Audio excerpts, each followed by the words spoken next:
Hayır. Altı abi teşekkür ederim. Mehmet Ali Bey. Onur.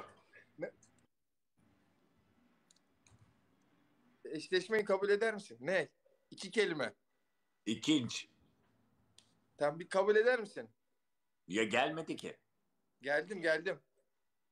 Lütfen. İkinci. Mehmet Ali Bey. İkinci ne Lütfen. demek biliyor musun? Tamam, İkinci. biliyorum lütfen. Anladım. Yani Anladım. halterde diyorum ki kaldırırken ikinci olmak kadar güzel bir şey yok. Birinci olmak o Anladım. kadar önemli Diyorsun değil. ki yani tost diyorsun. Tost. Dost ol Yes. diyorsun bana. Tamam anlıyorum ama ne olursun yayında konuşmayalım bunu. Lütfen. Nerede konuşacağız oğlum? Karşılaşamıyoruz ki. Sen çok yoğun bir adamsın. Hakikaten yayından Hadi yayına ama bugün Enkilya. telefonla Geçti konuştuk. adam bizim mavi şu anda ekran. Enkilya nerede? Enkilya. Bir Sen de en iyi Nuri dayı kaçtasın çıktı şu biliyor an? musun? Nuri dayı. En Bir iyi de kaçtasın? Muso 636. Bunlar hep benim. Hadi gösterin kendinizi. Kaçta lan en iyi? Evet. Haydi. Haydi Enkilya. Ulan en iyi üçte Allah kahretsin. Enkilya orada mı?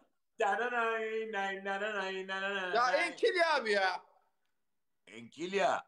Enkilya'yı göreceksin şimdi.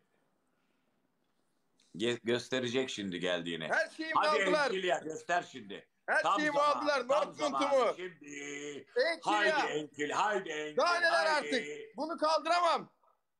Yok kaldıracaksın, kaldıracaksın. Kaldıramazsan kaldırırlar. Vallahi Gülüm. kaldıramam Mehmet Ali Bey. Bu kadarı Kaldıramaz. kalkmaz Haydi artık Nuri bende. dayı neredesiniz? Kaldıramayacağım her şeyi kaldırdım. Oğlum tam Enkilya. zamanında kayboldunuz ya. Evet Enkilya. Hadi Altı tam abi nerede? zamanı Altı abi şimdi. göremiyorum ki Allah kahretsin. Bizde Yanında biri varsa göster. Altı abi şerefli adam. Mehmet Ali Haydi Bey Bodrum'da Enkilya mısınız? eziliyoruz. Ronaldo Fenerbahçe ile anlaşmış. Ya, anasının gözü. Öyle bir şey yok.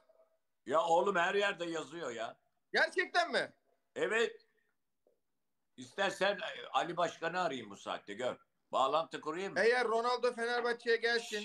Bana bak. Aşağı Ali Bey'i alayım aşağıya. Cice Alma. Ben konuşmak istemiyorum şimdi onunla.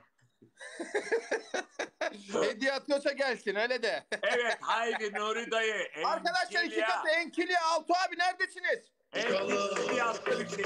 Geldi. Arama. Nuri dayı Ya helal Nuri olsun dayı adam. sana. Ya arkadaşlar Nuri dayı görmüyor musunuz geçti. ne yaptı ya? Nuri dayı geçti. Şakşak geldi hanım. Nuri dayı araba attı. Araba senin altından. Yanında